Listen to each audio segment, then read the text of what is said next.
네, 오늘은 한 번도 다뤄본 적이 없는 주제인데 대물 낚시입니다. 중층 낚시 그러죠? 중층, 전층, 떡붕어가 주 대상어니까 떡붕어 낚시, 희나리도 있으니까요. 어쨌든 우리가 하고 있는 이 낚시에도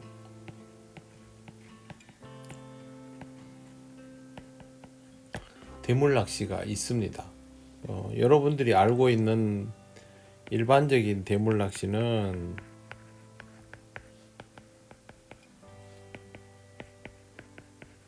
산란철 특수를 이용한 대물 낚시이죠. 네, 이건 그 산란이 이루어지고 있는 혹은 알자리 찾아오는 거기만 잘 찾아가면 거의 성공한 거라고 봐야 되죠. 그리고 그거 없으면 못 잡는 거고. 근데 그거 말고 계절에 따라 조금 다르긴 하지만 일반 대물 낚시가 있습니다. 좀 소분하자면 베스터 같은 포식자들이 있는 곳에서 이루어지는 대물 낚시가 있고, 또 하나는 산란 환경이 좋지 않은 이런 곳은 개체수 자체가 적어요. 네. 이런 곳에서 오래 살아남은 대형어들이 있어요. 정말 어려운 낚시. 이런 낚시도 있고요. 또 하나는 댐 낚시, 초대형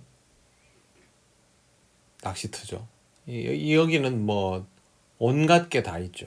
당연히 대형어도 있어요. 이 대형어들은 위에서 보여지는 베스터나 또 열악한 상황에서 살아남은 대형어들하고는 또 다른 방식이에요. 이제 크게 이 정도로 나뉠 수 있어요. 산란철 특수를 제외한 이 낚시들은 다 어렵습니다.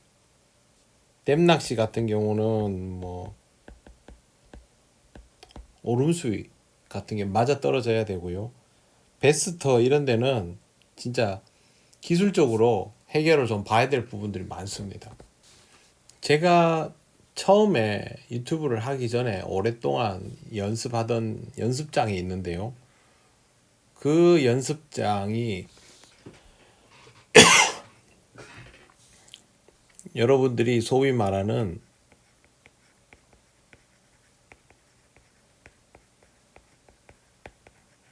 대물 한방터입니다.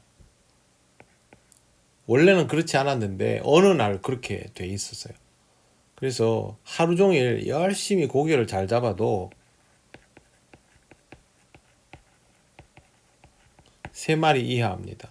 우리 동네는 사실 대형 떡붕어 구경하기가 정말 어렵거든요. 윗지방에 그 관리형 노지, 그런데 허리급이라 그러죠. 35 이상 되는 고기 사자들 요즘 많이 보이잖아요. 그런 거 이 동네에서는 진짜 희귀해요, 희귀해. 근데 이 저수지는 고기를 걸면 보통 35cm 내외였어요. 먹이기는 정말 어려워요. 사람들이 낚시하러 안 오죠. 안 되니까. 물론 나름대로의 공략법들을 찾아내고 했지만 어렵습니다. 여러분 아마 다들 큰 고기 잡고 싶을 텐데 실제로 낚시해 보면 큰 고기 잡기 정말 어렵지 않습니까? 다 이유가 있습니다. 큰 고기는 특징이 있어요. 특징.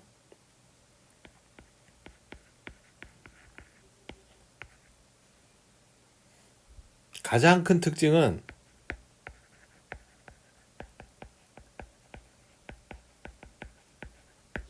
오래 살았다는 거예요. 오래 살았다는 말은 용감하다는 말일까요? 겁쟁이란 말일까요? 겁쟁이죠, 겁쟁이. 즉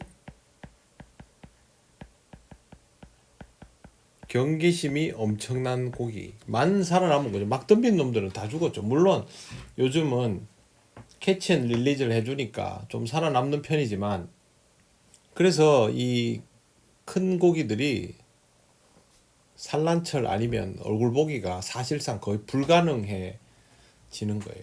산란철이라고 해서 산란에 딱 맞추면 큰 고기들이 덥석덥석 먹는 경우들도 나오지만, 그렇지만 산란 시즌 내내 먹는 게 아니잖아요. 산란 시즌이라도 산란을 하고 있지 않은 큰 고기들은 여전히 경계심이 많거든요. 잡기가 어렵죠. 그나마 다행한 일은 요즘은 남획하는 일이 줄어들었어요. 그래도 요즘도 뭐 고기 잡아가지고 양 내린다고 그러는 분들이 있는데, 그냥 영양제 사 드시고 운동 열심히 하세요. 뭐 하려고 그 붕어를 그렇게 잡아서 개체수를 그렇게 줄여나가고 생태계를 파괴합니까? 그냥 재밌게 놀았으면 놔주지. 그리고 무슨 자선사업 한다고 온 동네에다가 고기를 왜 돌립니까? 요즘 뭐 물고기 사 먹을 돈도 없어가지고 쩔쩔매는 그런 시절도 아니고, 지나친 거죠. 그나마 요즘은 고기를 덜 가져가니까 예전보다 대형어들이 잘 잡히는 편입니다. 한 10년 전만 해도 떡붕어 노지에서 사자 잡기가 정말 하늘의 별 따기였고요. 생노지 말고 그렇지 않은 곳에서도 생노지는 뭐 더 했고, 전라도 지역에는 대형어들이 좀 출몰하지만 강원도 소양댐이나 뭐 이런 데는 몰라도 일반 동네 저수지에서는 보기가 어렵죠.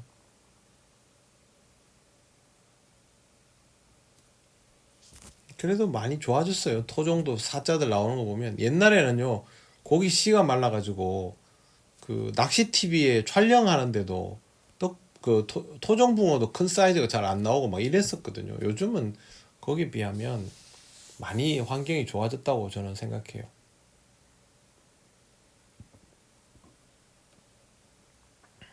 네, 뭐 여러 가지 할 것도 없네요. 오래 살았고 겁쟁이고 경계심이 높다. 이거 감안하고 낚시해야 되겠죠.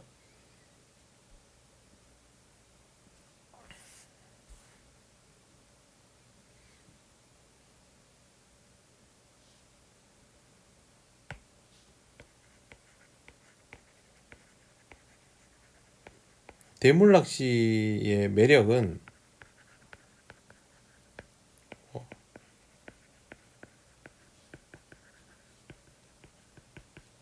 덩어리 손맛이죠. 한 마리면 하루가 다 보상되는 그런, 진짜 큰 거 잡으면 그렇거든요. 그런데 대물 낚시에는 단점이 있어요. 뭐냐면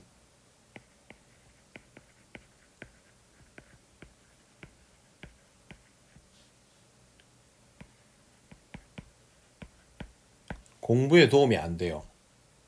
어쩌다 한번 하는 거는 괜찮은데 계속 이것만 하게 되면 패턴이 단조로워지면서 아주 낚시에 방해가 되는, 낚시 패턴이 흐트러지는 현상이 발생을 합니다.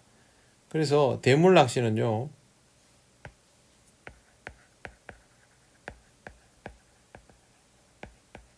기본기를 철저하게 연마하다가 가끔씩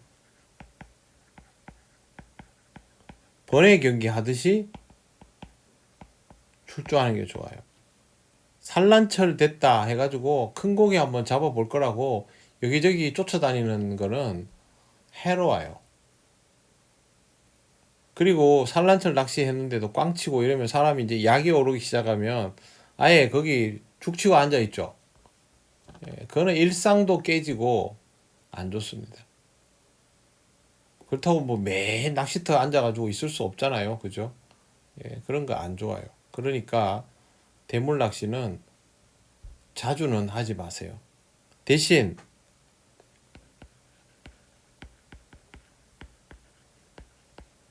환경적으로 맞다면 한번 도전해 볼 필요가 있는 좋은 경험입니다. 좋은 경험.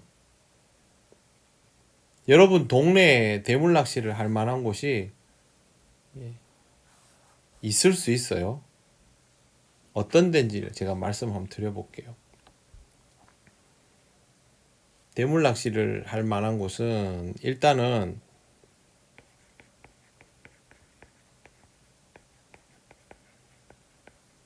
잡어가 있다.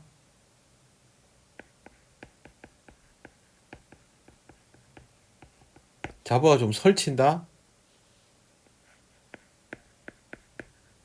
잡어가 크다.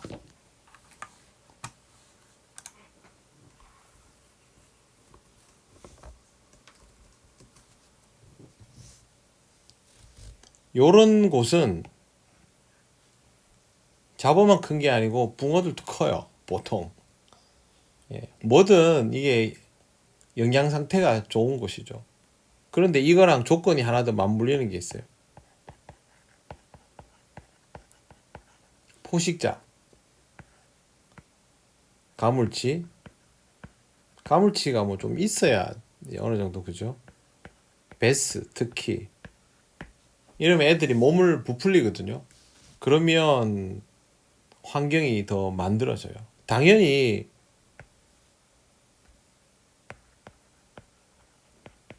개체수는 많지 않아요. 이런 곳은. 그런데 살아남은 애들은 강력한 거죠.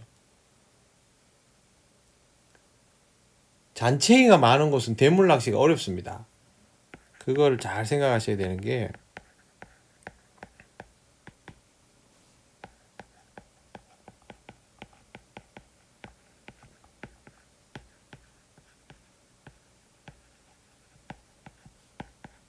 대물이 없어서 어려운 게 아니고 이 잔챙이를 감당을 못해요. 낚시하러 가보시면 저수지 두 가지 유형이 있어요. 제일 먼저 나오는 놈이 크다. 점점 작아진다. 그 다음에 먼저 나오는 놈이 작다. 점점 커진다. 대물 낚시는 이쪽이 더 많아요. 여기는 잔챙이가 많은 환경이에요. 용감한 놈 한 35 안에 있는 용감한 놈이 먼저 먹고 집어가 되면 될수록 작아지는. 제가 그 다니는 깊은 수심 저수지 영상 있죠. 사천권에 있는 굉장히 깊은 25척 해도 바닥 찍힐까 말까 하는 거. 거기가 1번 케이스예요.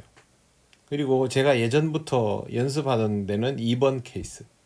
6치, 7치, 두세 번 이렇게 나오다가 그것도 뜨문뜨문 나오죠. 그러다가 어느 순간 덜커덕 하는 그런 형태들이 많아요. 그러면 위에 거랑 조건을 합치면 잡어가 있는데 잡어가 좀 크고 설치고 포식자도 있고 개체수는 그렇게 많지 않아 보이고 그러면 떡붕어는 분명히 있고 토종도 마찬가지입니다. 그러면 대형어들이 있을 가능성이 높아요. 물론 중요한 거 빠졌네.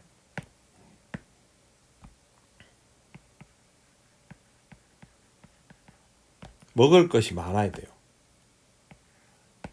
환경이 돼야 되잖아요. 새우니 뭐 아니면 뭐 그러니까 작은 고기들이 먹을 게 많으면 옆에 있는 애들도 또 먹을 게 많고 뭐 떡붕어들이 뭔가를 먹고 살잖아요. 플랑크톤을 먹고 살죠. 그럼 그런 조건들이 맞으면 애들이 전체적으로 다 살집이 좋아요. 그 저수지 애들은 개체수가 문제가 아니고 생긴 것들이 살집이 좋아요.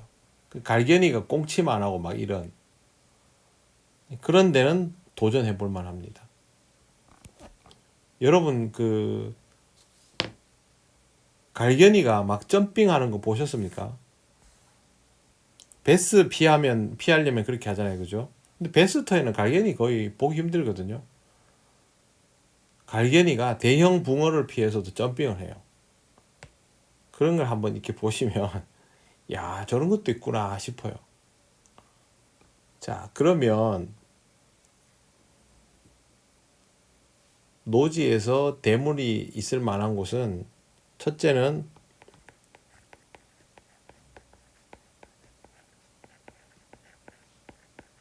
사람과 먼 곳,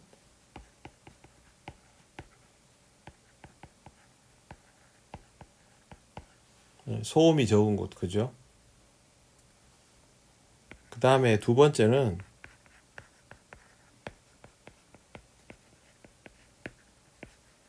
수중 장애물이 있는 곳.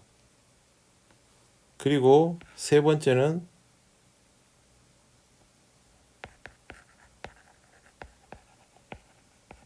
수몰나무. 수중 장애물은 물속에 완전히 있는 장애물이고요. 수몰나무는 물 밖에 물 속에 이렇게 다 붙어 있는 그런 형태들. 저수지에 가보면 이런 경우들이 있어요.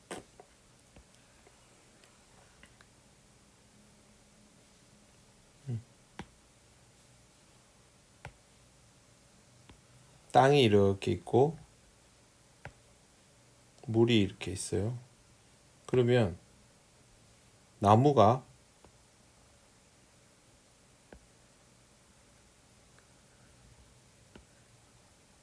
이렇게 자라요.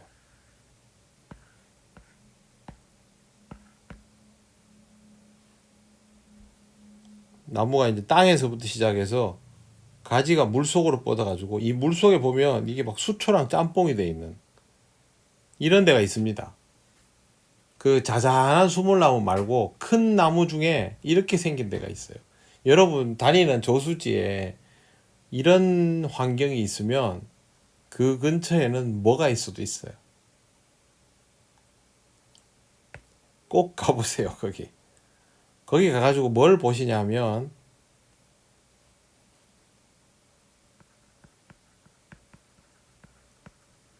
일단 낚시를 해보시면 되잖아요, 그죠? 잡어가 활동하는 거. 이걸 제일 먼저 보셔야 돼요. 일단 잡어가 움직여야 붕어도 움직이거든요. 잡어가 활동하는 걸 좀 보고 잡어가 움직인다. 그러면 아 여기는 내가 한번 도전해 보겠다. 뭐 1시간 2시간 해가지고 금방 고기가 잡히고 그런 기대하지 말고 대물 낚시는 꽝칠 각오를 하고 들어가야 돼요, 무조건. 그래서 일단 잡어가 활동하는 곳. 그러면 괜찮아요. 그러면 주변이랑 낚시 해보면 되잖아요. 예를 들어서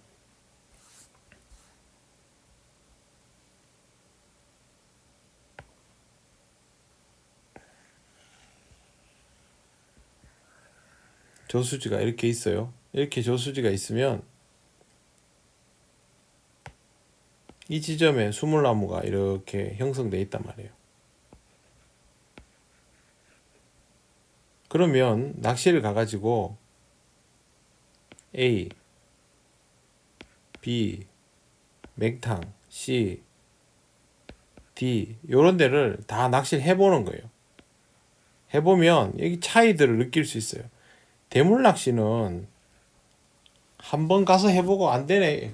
그 사람은 아직 이 낚시 전혀 모르는 사람이에요. 가서 이 자리들을 다 해보면요. 차이가 나와요. 대물이 있는 곳은 특징이 있습니다. 잡어가 있다. 그런데 순간순간 잡어가 빠지는 게 확확 느껴져요. 특히 예를 들면 우리 동네는 갈견이터가 좀 있으니까 갈견이 있죠. 갈견이는 고기가 17에서 한 20cm 정도 20cm 넘는 애들도 있거든요. 꽁치 같아, 꽁치. 그러면 이런 애들은요 7치 붕어하고는 같이 놀아요. 그걸 넘겨야 그때부터 좀 이렇게 겁을 내는데 이런 애들이 초반에 낚시를 하면 막 난리가 나거든요. 근데 어느 순간 갑자기 쑥 빠져요. 완전히 빠지면 그거는 떡붕어가 때를 지어 들어왔다는 말이고 그건 대물터는 아니에요. 그런 데는. 그거는 보통 중대형 떡붕어 30 내외의 떡붕어들이 있는 곳이고 대물터는 개체수가 적거든. 그러면 들락날락거려 들락날락. 근데 예를 들어서 뭐 한 이 B라는 포인트, 이 포인트가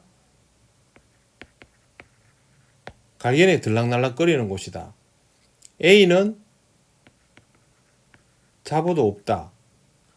C는 들락날락거리는 것보다는 그냥 잡어들이 늘 상주하고 있다. 그러면 여기는 잘 안 들어오는 자리, 이 잡어도 없는 것도 안 들어오는 자리. 근데 들락날락거리는 자리는 고기가 일단은 붕어들이 움직이는 자리란 말이에요. 그러면 여기를 계속 공략을 해보면 큰 잡어가 있는데 갑자기 큰 잡어가 싹 빠진 듯 느껴졌다가 고기 한 마리 잡고 나면 또 싹 들어왔다가 또 한 2, 30분 하다 보면 갑자기 조용해졌다가 이게 반복돼요. 그러면 아, 여기는 쟤들이 겁을 낼 만한 뭔가가 움직이는 자리구나. 그러면 그때 그 자리와 상황을 잘 보는 거죠. 계절도 봐야 돼요. 대물 포인트가 1년 내내 포인트는 아니고 보통은 봄철에는 얕은 데로 나왔다가 또 본류대로, 배수기에는 본류대로 들어갔다가 또 가을이 되면 깊은 데로 갔다가 이렇게 하니까 그건 조금씩 다르죠. 다른데 기본적으로 이런 장애물 근처에 더 많아요. 그래서 여러분 다니는 낚시터 중에 가가지고 이 물 밖에 있는 나뭇가지들이 물 속에 이렇게 드리워진 그런 환경이 있으면 그 주변에 가서 낚시를 좀 해보세요. 이게 뭐 물이 빠지면 나뭇가지가 밖으로 나오고 이거는 수물나무 아니잖아요. 물이 빠져도 웬만큼 빠질 때까지는 환경이 유지가 되는 저수지. 그러면 뭐 나무가 반틈 물에 누워 있다든지 그런 거 있죠. 그런 물 속에 막 부러진 가지가 막 뻗어 있다든지 이런 데를 찾아보시면 거기는 토종이든 떡이든 굵은 놈들이 놓을 가능성이 높아요. 아까 말씀드렸잖아요. 큰 고기는 겁쟁이라고. 경계심이 극도로 많아요. 그러니까 그 부분들을 염두에 두고 공략을 해보시면 훨씬 쉽게 대물들을 만날 수 있어요. 제가 지금 뭐 조금 두서없이 설명드린 것도 있는데 이런 조건들을 다 생각을 해보면 어디에 낚시를 가서 아, 여기에서는 큰 붕어를 좀 만날 수 있는 환경이구나 라는 거를 알 수가 있어요. 그러면 그때 한번 공략을 해보는 거죠. 꽝을 몇 번 치더라도 한번 덤벼볼 만 하잖아요. 그죠? 근데 내내 거기서 낚시하면 안 돼요.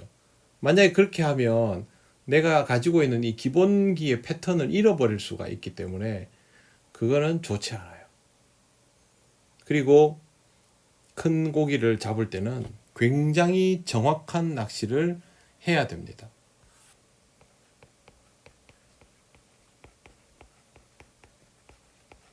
겁이 많다고 말씀드렸죠. 그러면 이런 애들은요, 덥석덥석 먹는 법이 없어요. 이런 애들은 안전하다고 확인이 되면 먹어요. 그러면 순서가 있죠. 참붕어가 와서 먹어요. 참붕어가 있는 자리를 피라미가 있는 곳은 피라미가 와서 덤벼요. 그럼 참붕어 좀 밀리겠죠. 피라미가 있는 곳은 갈견이가 와서 덤벼요. 그리고 성장기에 있는 붕어들이 와서 덤벼요. 이거 다 확인하고 나서 대형들이 와요. 그것도 뜨문뜨문 들어오죠. 뜨문뜨문.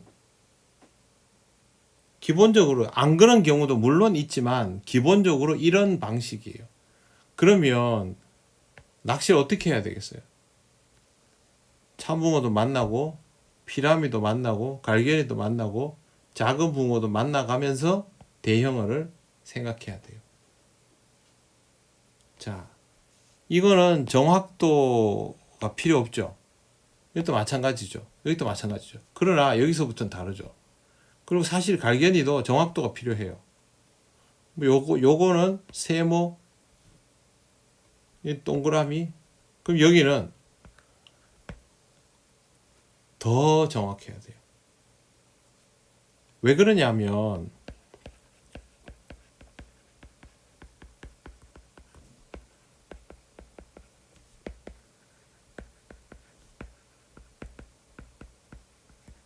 경계심이 많기 때문에 부자연스러우면 안 먹어요. 자연스러워야 돼. 투척 지점도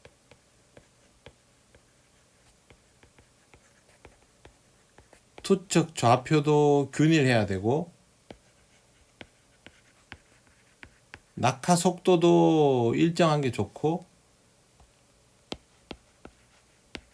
떡밥의 크기 이것도 마찬가지고요.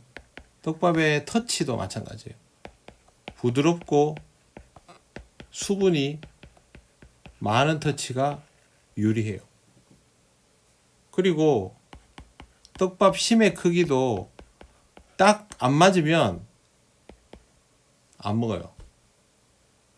계속 배탈. 그래가지고 대형어들 있는 곳에 가면 분명히 고기가 있는데 입질이 안 나오거나 헛방이 나거나 이렇게 돼버려요. 그러니까 이게 진짜 어렵죠. 투척 잘해야지, 밥달기 잘해야지, 블렌딩 잘해야지. 그리고 한번 걸리면 팅 하면 안 되죠. 팅 하면 다 날아가 버리니까.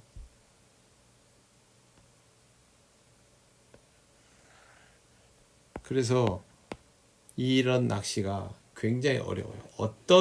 어쩌다 얻어 걸리는 거는 개체수 많은 곳에서 어쩌다 얻어 걸리지만 개체수가 적은 곳에서 대물 낚을 때는요. 올림하면서 뭐 기다리고 이런 거 아니라면 맞춰야 돼요. 다 맞춰야 돼요. 그래서 진짜 어렵습니다. 실제로 제가 다니는 대물터도 보면 주말에도 사람이 없어요. 왜? 오면 다 꽝이니까. 오면 다 꽝이에요.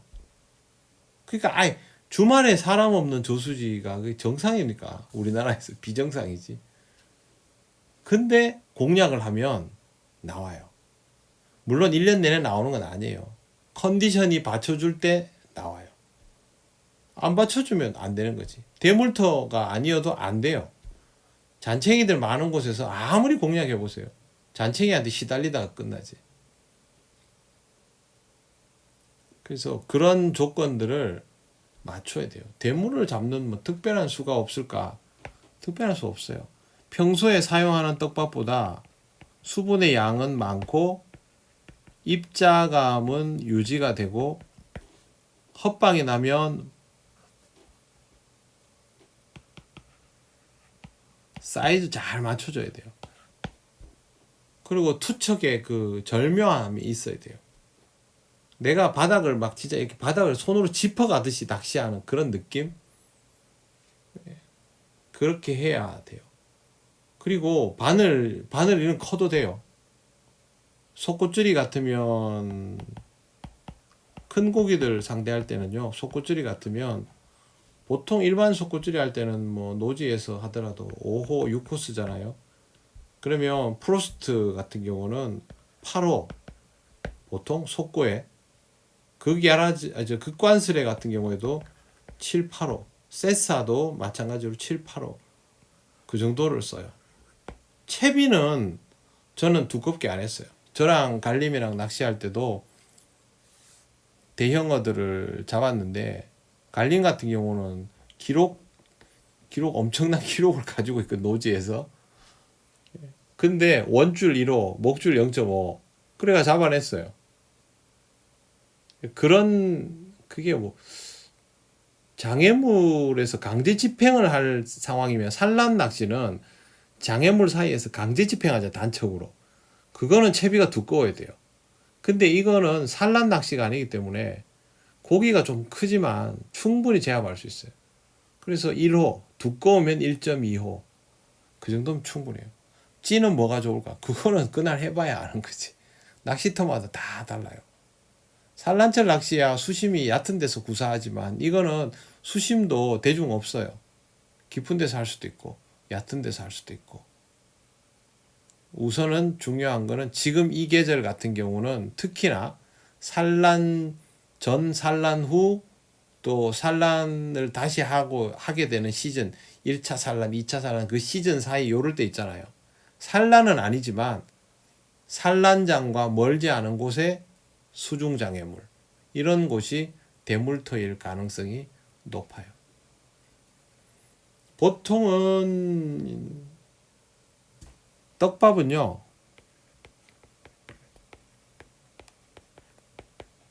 양글루텐이나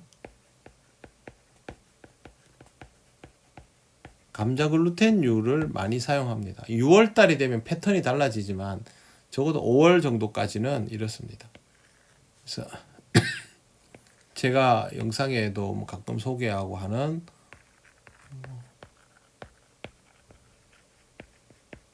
어감척경,